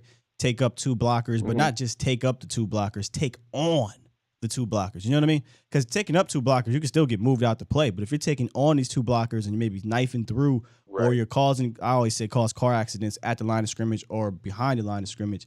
I don't think we had enough of that over the last few weeks. I think it started off that way. I thought we had some dynamic performances from the defensive tackle. situation. And then Bohanna gets nicked up, and I think they realize, oh shoot, if Bo is out, right, or we replace Bo, we got some lighter guys in here. We were supposed to have Neville Gallimore was supposed to be that guy. Started off fine, lost his job, but was doing some decent things and kind of started trending down. So now I think they realize, all right, we need another big fella. We had 2 big fellas last year, 3 big fellas last year, really. Now we got 2, and hopefully, when Bo comes out, you put Hankins in, and you don't lose much in regards to having a big guy to take up those two blockers. Mm-hmm. Yeah, and as far as the other thing that you pointed out, I would welcome Judy too, because that would be cool too. But outside of that, man, I don't want to stay too long. I just wanted to ask you, because like I said, I trust you and Vach, and again, hopefully the rest of your birthday is just as awesome as it is hanging out with us right now. Thanks, man. Hey, y'all are making it the start of my birthday great, man. Appreciate you. All right, man. You have a good day, guy. You as well. Let's keep it moving. Los, what's up? Good morning, Scott. Good morning. Good morning. Yes, sir. Hey, happy birthday, man. Happy birthday. Thanks, brother. I'm going to make this quick. So I think this year and every year should be an open season to add talent. I'm glad Cowboys are giving us hope doing that more these past years. And like I said on Vach show with you and Vach, I think this coaching staff gives Will McClay a call that has to work on Stephen Joe's pocket. So these talks about Judy and DJ Moore, I can see them as very high hopes. Would I love them on my Cowboys? Absolutely. But I don't think it can work with our, the Jones pockets or capital we would have to give up. Yeah. And most importantly, Kellen is afraid of the Bucs. What is he going to do with another weapon drawing up these pro around the flat? So to close my analysis and opinion, I will hold off on the desperate need to trade for a linebacker yet, because you said this, guy, we have yet to see Clark and Cox on the field together 2 or 3, 4 snaps. And I definitely think their talent, when healthy, can elevate this team even more. But that's a huge caveat, is their health. So should we trade a linebacker? Sure, because I think it can shore up the run even more. But it's not blinking red lights yet. However, I don't know who's out there. That's a fourth round pick that you get what you pay for, Sky. Mm-hmm. So no matter what, Cowboys Nation, let's not buy into anyone we bring in and be the savior of this team and we're automatically Super Bowl contenders. Everything has a price to it, and everything has to work together as a formula to a team. So I think, we can keep on looking, but, I feel like everything has to come together for Will McClay, the Jones, Quinn, McCarthy. Everything has to work together in our system. So I'll leave you with that, Scott. Happy birthday. And let me sing you this. Estas son las mañanitas que cantaba. But, yeah, happy birthday, man. Peace. Thanks, Los. Appreciate you, man. Good stuff. King, what was he saying, King? My Espanol was very rusty. Los got me to think about a debate. It wasn't even really a debate. It's just a conversation me and Vach was having. And it was a really good one because I'm still torn on it, but he made a great point. Let me ask you guys. Hypothetically, Dallas is probably not going to trade for anybody else of significance. But hypothetically speaking, Cowboys Nation, linebacker or wide receiver? I feel like those are the 2 positions we're all like, hey, we could get better there. Whether that be in-house or via trade. Linebacker, wide receiver have been the 2 positions that we've been arguing for, right? And I'm so torn because I'd love to have one of those route running guys, but also would love to have just a ridiculous linebacker. But the point that Vach was making was, well, if you get a receiver, right, and your offense opens up in the sense of you start scoring more, you get better there, then you make teams come out of running. And we talk about how to get the 2 ways to get teams from stop running. Shut them down, or your offense scores points to make them stop running. The latter is what Dallas did for most of last year. And even when they weren't scoring points, it was the threat. Like, hey, Mari Cooper, said Wilson, CeeDee Lamb, Dak Prescott, Dalton Schultz. This passing offense still is prolific, whether we, slump or no slump with Dak Prescott. It was still the thought of that. Hence why, hey, we'll just drop 7, play 4, and let's roll. But it made a good point, and that made me say, maybe it is wide receiver. Right? Maybe it is wide receiver, but I guess we got to guard ourselves. If you do get a guy like that, well, now do we throw the ball 35 times a game, 37 times a game, 38 times a game, get away from running? I don't think so. I just think having that threat and then having the ability to be more efficient in those 25 to 31, 32 pass attempts is so much greater than what you currently have. So wide receiver or linebacker, Cowboys Nation. Don't think you can be wrong with either. But what Lowe said is like, is it a blinking red light right now? Your defense is the number one scoring defense in the NFC. No. And like I said before, if you're going to run on the Cowboys, cool, but you better score. Teams are averaging 14 points per game. They're not scoring. So it's not a blinking red light.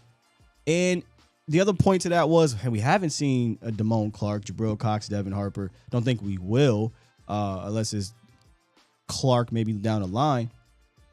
So maybe you don't need to go get that guy, but damn it, a Roquan obviously would help here. But so I'm going to say, well, Sky, shut up, pick one. I'm going to say wide receiver.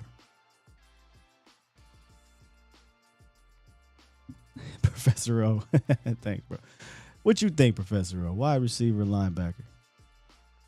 Both are needed if we keep them to the beam, Big Sarge. Appreciate all the birthday love. I see you guys coming through in the chat. Thank you. Glenn says wide receiver. Tino, if Clark comes in and balls out.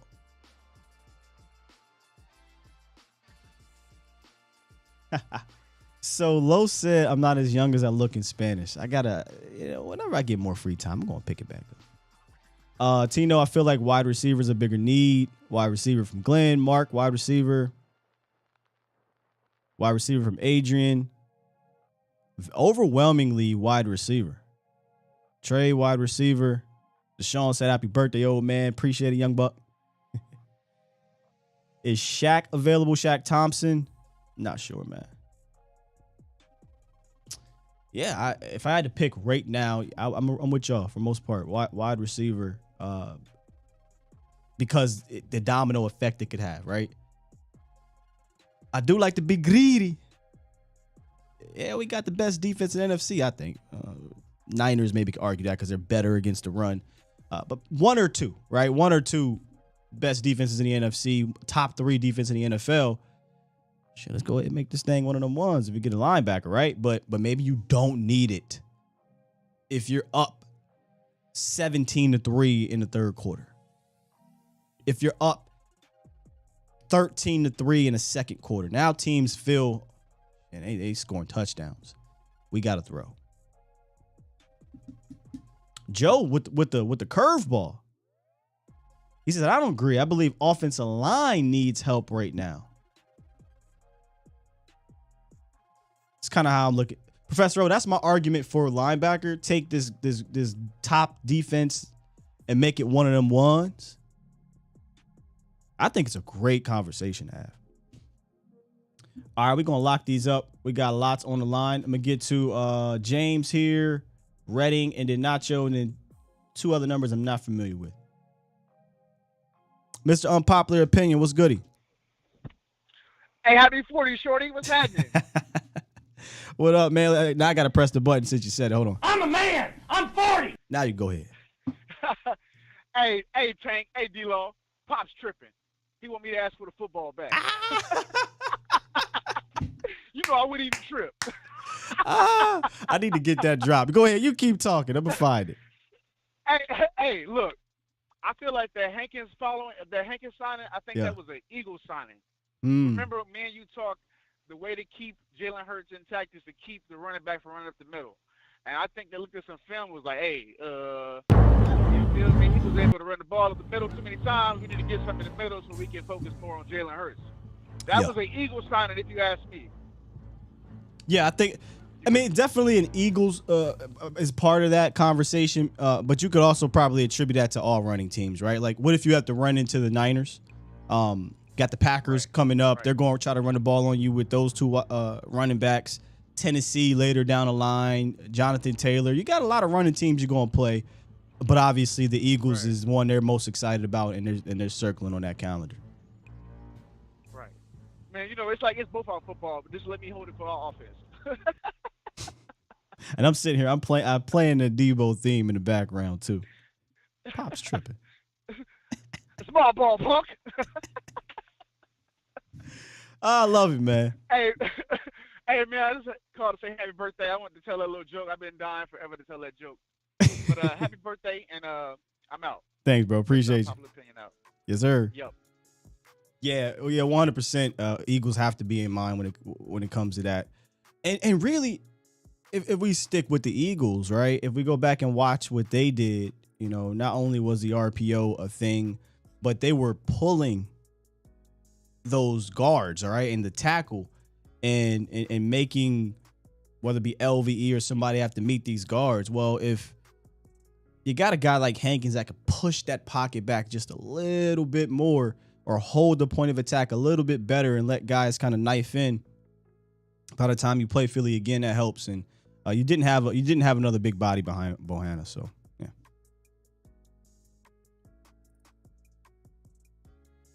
My ready, brother. What's good, man? Good morning, and God bless you and the show and your family, like always. And may God bless you with many, many more birthdays, my young brother. Thank you, sir. Okay, I just want to say a couple of things. That Hank sign, I really think that's the perfect sign for us, because he can really, he's not as young as he was, right? But he's going to be able to hold down that middle. And we really need, Bohannon to have help in the middle. And also too, everybody wants us to get another receiver, which I do know we do need a receiver. But if Dallas was to try to work a couple plays with Turpin can do a lot for us. It's just that we're not giving him that opportunity. Because you can imagine Turpin running a couple slants and a couple screens against some linebackers. There ain't no linebacker that can catch him. Ain't nobody damn near in the league can catch him. So why are we not putting him to work? Me and you, we've been talking about this. We've all been banging our heads, but you know what I'm saying still? Yeah. So basically, also, let me just add on to it. If I may, I don't want to speak for you, but if we can't get a guy like Turp involved, which Turp is not your normal wide receiver, right? So I don't want to go too far left with this, but do we trust a Kellen Moore to get another weapon involved, right? I guess is what you're saying. Like, do we trust to get a guy like a Judy or Cooks involved? I'll say this. I say yes, because those guys are more traditional, and they can fill the role that once was Amari Cooper's role. So I do have belief that a traditional boundary wide receiver can help this team, and Turpin can still be used as a role guy. Even with another receiver or without another receiver, Turpin's not a guy you're targeting 8-9 times a game, but he's a guy you should probably target at least 3, right, to keep the defense honest. Exactly. That's what I'm saying. You don't have to give him the ball, because he's not built for that. He's done about 100 pounds wet, but still. But, at least let him touch the ball, because you got to put fear in the defense. And we really ain't got nobody that's really putting that type of fear in the defense. That's the way I've been seeing it lately. No, I say, yeah, I agree. I said that earlier. I said, I don't necessarily think from a passing game standpoint, they fear the receivers. I think teams respect the quarterback more than they respect the receivers, because as Dak showed you in Detroit, I throw that thing deep. I'll take my shot. Mm-hmm. You know what I'm saying? But there's no guys out there right now, and that's no knock on Lamb, because I think what they're asking Lamb to do is be more of a slot guy. They're not. He's 60% inside as a slot, and then when he does do outside things, a lot of the times it's in tandem, right? It's in, we're double to the left or motion him out there or something like that. But I don't think they're using him like they used Amari Cooper. Not saying he's Cooper, but they're not using him in that manner, because I don't think they have faith in what they have in the slot and not using Turpin in the slot. So it's a long, drawn out answer there, but the domino effect is real from not having Cooper. That's obvious. Obvious. Bit my tongue. So the answer to that is to obviously run more, play action more, and with Dak back, you're going to get more involvement with the tight ends. Okay, well, like I said, have a nice birthday, and God bless you, and keep the show going like you always do, my brother. Thank you, man. I appreciate the call and the birthday love. Does that make sense, y'all? kind of got caught up in there, but I was hoping I was making sense there. Like, they're not using CD Lamb on the outside like an Amari Cooper. And again, the domino effect was always going to be, all right, now CD's 1, Gallup is 2, who's the threat at 3, right? And Said was always, I think, just a really sharp slot guy. And then Dalton Schultz was a reliable fourth option if needed to be, ended up being your second, third option type. And then CeeDee Lamb, when he was in the slot, was a dynamic slot guy, at least in his first year, and at least when they asked him to do it last year. So they're asking him to do slot stuff now, but if you go look at the one possession that I talked about where it was the sack, the very first sack, CeeDee Lamb's in the slot, kind of did a slot. He was staggered, but he was in the slot, and they just pretty much bracketed, doubled, whatever you want to call it, CeeDee Lamb, and they didn't give a damn about one-on-ones with hobbled Gallup and I think Noah Brown. So might have been Cavante, but they just really didn't respect it. If that happened to be Amari Cooper out there, the odds of you saying we going to double CeeDee Lamb and leave Coop one-on-one, knowing that we was eating those blitzes up with Amari Cooper, are pretty slim to none. So, I think the domino effect is real. Who else say was next? Nacho and then 970. Hold tight. Good morning, Nacho. How you doing, man? Oh, man, happy special day. I've always said that whenever it's a birthday, whether you do something small or something big, it's your special day. It's a blessing. Thank you, man. So let me ask you this. I had something in mind, and I just kind of switched it up a little bit. Now, so what I'm hearing, I'd like to hear your take. So what I'm hearing is that we are having concerns, I don't know if you've heard or not, with our receivers and our coaching staff, that our receivers are not getting separation. They're not stretching the field. And therefore, that the thing about going and getting another receiver, trading deadline, stuff like that, is a thing that is a hot topic right now going around in Dallas Cowboy headquarters. Now, do you feel that is a concern, yes or no? Do I feel the receiver position is a concern?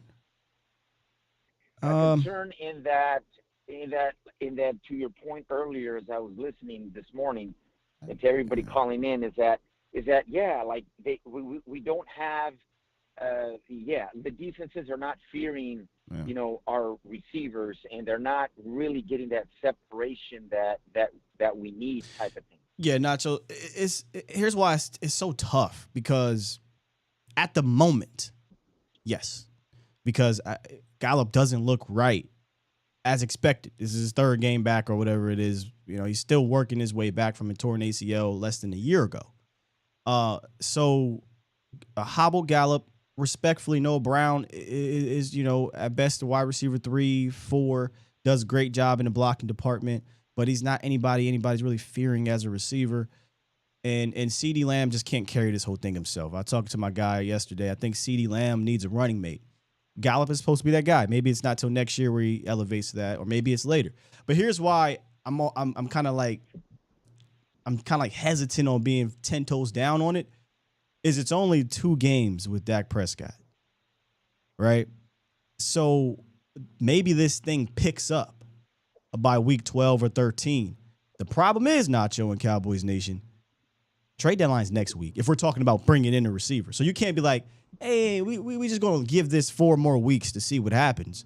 And what if it doesn't improve? Separation still becomes a problem. It's all about scheming these guys open. And that doesn't happen as often. And now what? We're going to have to be methodical, which you can win that way. Just don't make no mistake, right? Don't make no mistake. Don't fumble on the 5-yard line. Don't miss a seam route for a touchdown. Don't throw an interception. You know what I mean? So it is a concern as we speak, but maybe it improves because Gallup gets healthier. Dak is now have 5-6 games under his belt. Your running game is connected to the passing game, et cetera, et cetera. Let me tell you, I hear you. I completely agree with you. I'm thinking this is that the trading deadline's coming, and I think it's pretty obvious right now that I'm confident. I really like the fact that we did something, and we went after an interior D-line to kind of beef up our run defense, which we are ranked, if I'm correct, 30th in run defense, and we're in the top 3, top 5 in pass defense. Cowboys? So that definitely, yes, that's what I read, and I'm like, whoa. 30th, like, 30th so in what? That is 30th Wait. in run defense. We not that bad. Yes. No. Oh, 30. What? Like total like rush yards per game? So I might, I might be wrong, but I'm pretty sure that I read that our our overall defense, our run defense. Yes, I mean we've been allowing over 100 yards rushing. So we're 20th. We're 20th in the NFL in rush yards per that, game. We're 17th in rush yards per carry. And this is something that me and Vosh were talking about the other day. This because we're such a great defense overall in a way, the negative of the defense, the Achilles heel of the defense is magnified. Don't get it twisted. Yeah. The run defense is the Achilles heel, but it is not even close to being one of the worst defenses in the league across the board. Not at yards per carry, not yards per game, not any of that stuff. It's just that it is the one thing that we can get better at. So from Cowboys fans, we're going to magnify that. But no, we're 20th in yards per game. We're 17th in yards per carry. We've had a couple games this year where we've held teams under 3.5 yards per carry, under 4 yards per carry. Even in the Eagles game, bro, 3.5 yards per carry. It took them 40 carries to get 130 yards. It's not as bad as we think, but what we don't want it to do is to get to that point when you run into a Niners or you run into a Packers or you run into a team that's going to run the ball more on you later down the line. Well, that makes me feel a lot better. I'll leave you with this. I'd say I hope that we do. I hope we do make a move, whether it's these murmurings about DJ Moore, Judy, or even in Odell. Just make a move, get an impact player to come in, and because I think in the playoffs, what it's going to come down to, Sky, I'm going to leave you with this. Yeah. What it's going to come down to is this.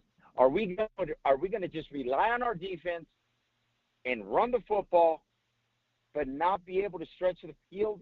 Because in the playoffs, I think what's going to get us over the hump is to be able to not only do defense and run, but to stretch the field. And if we can stretch the field with one more key receiver, then I think that's what's going to get us to the NFC Championship game and where we want to be.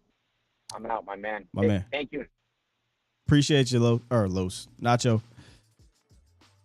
Once we get to the playoffs, it'd be nice to have another guy, but I think we all can agree that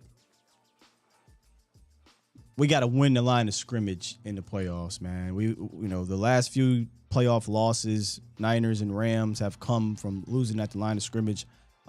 Defensively and then offensively, we didn't do enough on the ground, especially against the Niners. I mean, he barely ran the damn ball. But you're still going to need to have this run game. But like you said, it'd be nice. Play action, boom, we stretch that field with another receiver. But so, interesting question, man. Is it a concern? I'm stick what I'm saying at this second, yeah. But it might not be later on. Y'all in here talking about candy. Before I get to the last caller, man, let me get some shout outs. Some people have been hitting the Cash App. Thank you, by the way. $25, man. Appreciate you, Pew Gotti. Gotti, baby. He says, happy birthday, happy G-Day, my dude. Enjoy your day. 100% will, man. If you're in the Dallas area, we're going to Knife Steakhouse later. I love Knife. My guy, Marcus Hardison, dropped a 5 in the Cash App, said, for Sky's centennial year. I'm a man. I'm 40. Appreciate you, good brother. And then Quentin dropping the 20 in the Cash App, said, stay hungry, bro, and a few shots on me. Appreciate you, man. 100% we'll have a few later today. Can't get too crazy, man. Gotta be back here tomorrow morning for y'all. But I won't be on Vach's show later, though. But Vach will hold it down. Last call of the morning. 970, what's up? Hey, how about them Cowboys? This is the Sonny that we was looking for the other day. Shout out to the other Sonny, how but you doing? this is the Hey, Sonny. I tell you what our problem is. Our defense is good, but everybody, we could have the best receiver. We could have Debo on our team. Boy, it sound like I tell you what our problem is. in the is middle our of a play pool. caller and our coach is our key list. Yeah. I think not Dan Quinn, but our play caller. It sounds like Sonny said. The young guy. What's his name? Get up. 50. You hold that bullet. Get it. I've got his name now. I get stupid when I get on the What, phone. what's his number, Sonny? Yeah, not McCarthy, but who's calling the plays again? Oh, Kellen Moore, Sonny. Kellen Moore. Kellen Moore, yeah. We ought to talk about getting somebody else in there, you know. Yeah, that ain't changing, Sonny. We just got to figure it out with Kellen. Kellen, and that's why we're not going to win. We're not going to go to the Super Bowl with our coaches. Not on offense, we won't. It's a little. I believe that, and you. Yeah, Sonny. I mean, I really do. I've been a Cowboy fan for 50 years, but I don't know. Well, Sonny, it's going to be harder. Like I said, this franchise doesn't make anything easy on you. It'll be harder. No. I think it's possible, but it's going to be much harder if we don't come up with some type of consistency from a play calling, designing aspect. But maybe they just adding to the bag, and then by the time we get to week 16, we know what we are and how we want to get there, and we'll see. But lots of time, Sonny. Lots of time to put this thing together. If the season ended today, who would we be playing in the playoffs? Who would be our opponent? If I saw this correctly, I believe it's the Seahawks. The Seahawks. Yeah. Do you see that? I know we got some more, but I got a feeling that the Rams might get to playing a little bit better. And maybe, I don't know, we'll see with Tampa. I don't like betting against Tom Brady. Oh, I would love to. I know a lot of people say, well, I don't want to see XYZ. I would love to see them again. I'm a little pissed off that this has really been a weird year in the NFL, hasn't it? Yes, it has. Yeah. I mean, it really has. I mean, here we got the Philadelphia Eagles undefeated, but they're going to get their asses kicked by us and hopefully by Pittsburgh, but that was tough. But hey, I just wanted to say hi and congratulate you on your birthday and Thank stuff. you, Sonny. Yeah, but hey, we need to get rid of Kellen Moore if we want to go anywhere. We could have Debo Sanders as a receiver. Like you said, it's only been the second. We're only going to have Dak Prescott back for the second game. This will be his second full game. Give the man a chance and just see what happens. Give him a chance, yeah. 100%, man. Yeah. Debo Sanders would probably not even do nothing here, huh, man? No. Yeah. I mean, what's your feelings on this year? I mean, how do you feel? Do you think I'm encouraged with some of the play designs that he's come up with. A little bit discouraged with the play calling consistency. But hey, let's see what happens here in a few weeks. He's still learning to be a different play caller this year. Yeah. And do you believe when Jerry Jones did that, he wants Dak Prescott to run more. Do you think that's going to happen? Man, he ain't run. I want him to run more. He ain't running more. No, I don't think it's going to happen. I hope he proved me wrong. I want Dak to run more. He'll get hurt, dude. That's stupid. He's not a running quarterback. I mean, if you're going to do that, you might as well go get, Lamar Jackson or somebody. Yeah, we did Lamar Johnson. Or man, somebody. Anybody, Yeah. Well, we'll see. Justin Jackson. I think we're going to do very well, but until we get rid of our offensive coordinator and our head coach, I don't think, our defense, we're going to go as far as our defense carries us. 100%, Sonny. Yeah, I hope I'm wrong, but I just have a feeling. Hey, man, keep the faith. We 5 out of the last 6. I do. 5 out of the last 7. I mean, 5-2 to start the season. I got some things to clean up. We'll see where we at here by the end of the year, man. Appreciate you, Sonny. Hey, you have a wonderful birthday, huh? I would say you as well, but thank you. Thank you, man. All right. Hey, you have a good day, boss. You too. Man, y'all was on fire today. Deion Samuels is swag. Did y'all see my man, the DJ Bull? We putting it together, the swag. Oh man, y'all was on fire today. Where's L's comment? Because let me tell you, L, you brought back some memories. Yeah, Debo Sanders was wild. Next time Sonny call, I gotta ask Sonny if he fixed cars, because L said Sonny can listen to your car and tell you what's wrong with it. He said, "Yep, them your engines flooded and you need a new alternator." I literally had my car guy back home in PA. I sound just like Sonny. Y'all crazy. If I ain't swag, who's swag? What a birthday show, man. What a birthday show. If y'all enjoyed today's show, Lemitra, by the way, she said I don't see the super chat. Super chat's not active today, but Lemitra, if you would like to contribute, you can via the PayPal or Cash App. I do have it pinned up there. But I appreciate you guys joining me today on the birthday show. Y'all were fantastic. Calls were great. Drinking break. Good conversation today. The birthday love was, man, it was live. It was lit. Yes, sir, Paul. Definitely will pour one up. Thank you, Peter. Said enjoy the rest of your birthday. Will do. Again, if you're in the Dallas area, you don't know and you know of Knife, you know how great and good their food is. We'll be there later tonight. We're also going to a spot. I don't even know what spot before that. Michelle texted me about it last night. I was like, oh, this look nice. So we're going to go hit that spot up. Should have a good time. Jay, I'm not going to lie to you. No, I can't hang. I used to be able to hang. I used to. No, sir. No, sir, Bob. We're in overtime. We heading out. I'm more day drink, day party guy now. That's what I am now.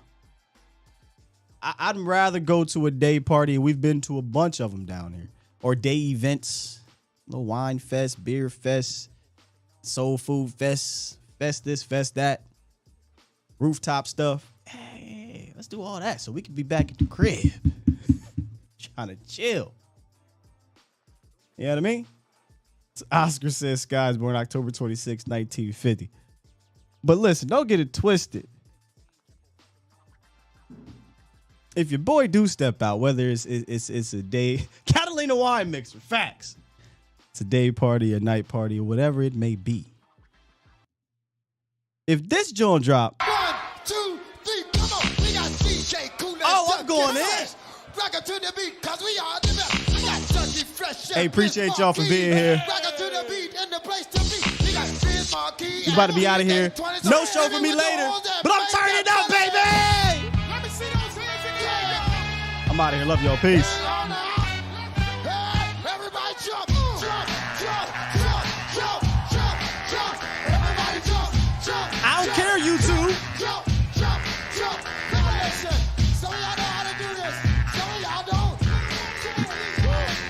Some of y'all might get with this. Some of y'all won't, but listen. Let me clear my throat. Let's go, y'all. Oh, say what? Have mercy, baby. I hope you don't mind. Let me clear my throat. For the dedication, going out to everybody across the nation. And they gonna lose something like this here. Now, all the way down from New York City, Mr. Bismarck, grab them, I can get busy. Can I kick it? Yes, you can. You know that I can do it with the mic in my hand. You remember that? Oh, one, two. Yo, that is fat. Tick-tock, tick-tock, do the die. No matter what I say, it always come on fly. The ladies in here, they're like fruit in a cup. I'm in love. I'm all shook up. Yo, Dougie Fresh, my fella, my man. Yo, get on the mic and do the best you can. Oh, real, yo. Oh, say what? Oh, real, say what? Jamming and cramming the party people on the dance floor. Now I can see what GMC was called for. Shaking and breaking, no mistaking the identity. You know the man with the plan and the remedy. Slow it down with rhythm. Sexism, magnetism, with